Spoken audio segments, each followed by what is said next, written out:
সন্দেহ করছেন, মানে কি চাচ্ছেন এখন আপনারা? ছেলেকে যেন খুঁজে পাই, এটাই চাইবো, আর কি চাইবো। महानंदा नदी में नहाने उतरा 8वीं कक्षा का एक छात्र कनक दास नदी की तेज धारा में बह गया है।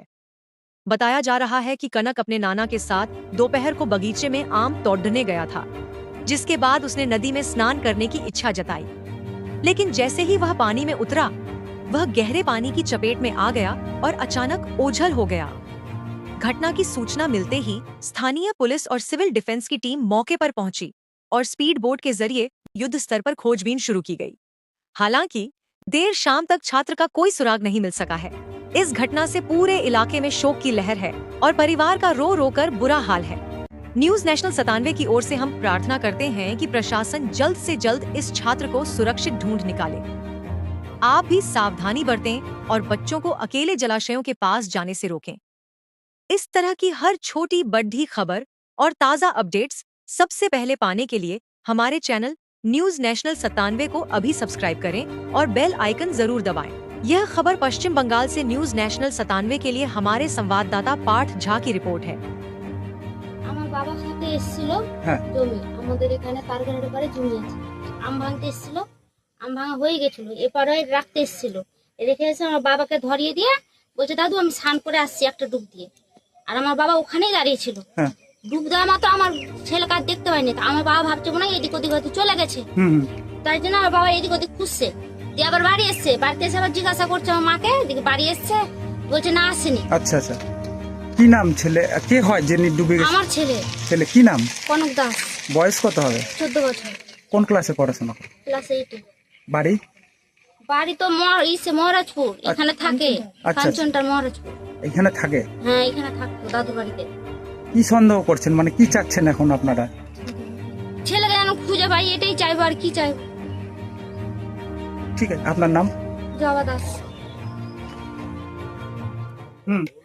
আম ভাঙেছে, গেট 11টার সময় গেট খুলে, 11টার সময় গেট খুলেছে, বাড়ি গিয়েছে, দুটো বস্তা এনে দিয়েছে, ওর দাদু এখানে এসছে, ওর দাদুকে দুটো বস্তা ধরিয়ে দিয়েছে, বলছে দাদু তুমি দাঁড়াও, আমি একটা দুধ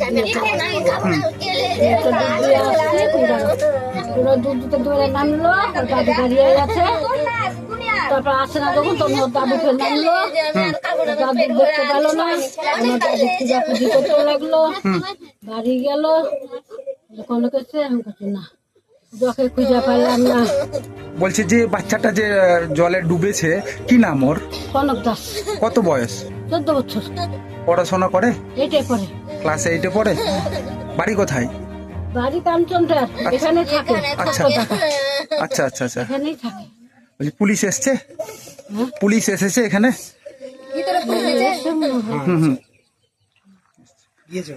কে হয় আপনার? আমার লাতি হয়, এই যে এটা মেয়ের ছেলে। কোন জায়গা এটা যেটা ডুবেছে, যে কোন জায়গা এটা? এটা মহাদেবপুর। কি নাম আপনার? আমার নাম চন্দনা দাস।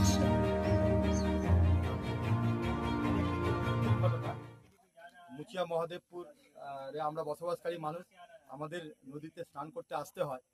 তো এরকমই দাদু এবং নাতি ওরা দুজনেই এখানে আম পেড়ে ফিরে যাওয়ার সময় আবার নদীতে নামে, আর সাঁতার কাটতে মানুষ দেখেছে, সে ফিরে আর বাড়ি যায়, তাকে আমাদের সকলে ডুবে গেছে। আমরা তৎক্ষণাৎ বিএসএফ সাহেবের কাছে আসি, আমাদের প্রধান সাহেব থেকে শুরু করে বিডিও সাহেব, এমএলএ সাহেব, আইসি সাহেব এবং সিভিল ডিফেন্সের তারা তৎক্ষণাৎ পৌঁছায়, এবং আমার মুচিয়া কোম্পানি কমান্ডার যিনি সাহেব আছেন উনি তৎক্ষণাৎ এই গেট খুলে দিয়ে সিভিল ডিফেন্সের স্পিড করে নিয়ে আমরা জলে নামি। কিন্তু এতটা পরিস্থিতি এবং চারিদিকে এত জঙ্গল আছে, মানে সন্ধ্যা পর্যন্ত আমরা বিভিন্নভাবে চেষ্টা করলাম, এখনো পর্যন্ত তাকে ফিরে পাইনি। এবং এই বিষয়টা আমি জানিয়েছি, আইসি সাহেবকে জানালাম, বিডিও সাহেবকে জানিয়েছি, ওনারা চেষ্টা করছেন যে আরও ভালো কোনো টিম নিয়ে যাতে আবার নামানো যায়। তো আর আপনার খবরের মাধ্যমে অনুরোধ করবো যে এইসব নদীতে কখনোই ছোট বাচ্চাকে নিয়ে আপনারা আসবেন না, আপনাদের অনুরোধ করে আপনারা তাদের উপর রাগারাগি করেন, কারণ এই অগাধ জল, ওপারে বাংলাদেশ, ওপারে ইন্ডিয়া, এমনি একটা সমস্যার মধ্যে আছে। তো বাচ্চাকে নিয়ে কখনো নদীতে আপনারা আসবেন না, এটা আমার অনুরোধ রইল, তাহলে এই ধরনের দুর্ঘটনা আর ঘটবে না। নমস্কার। News National 97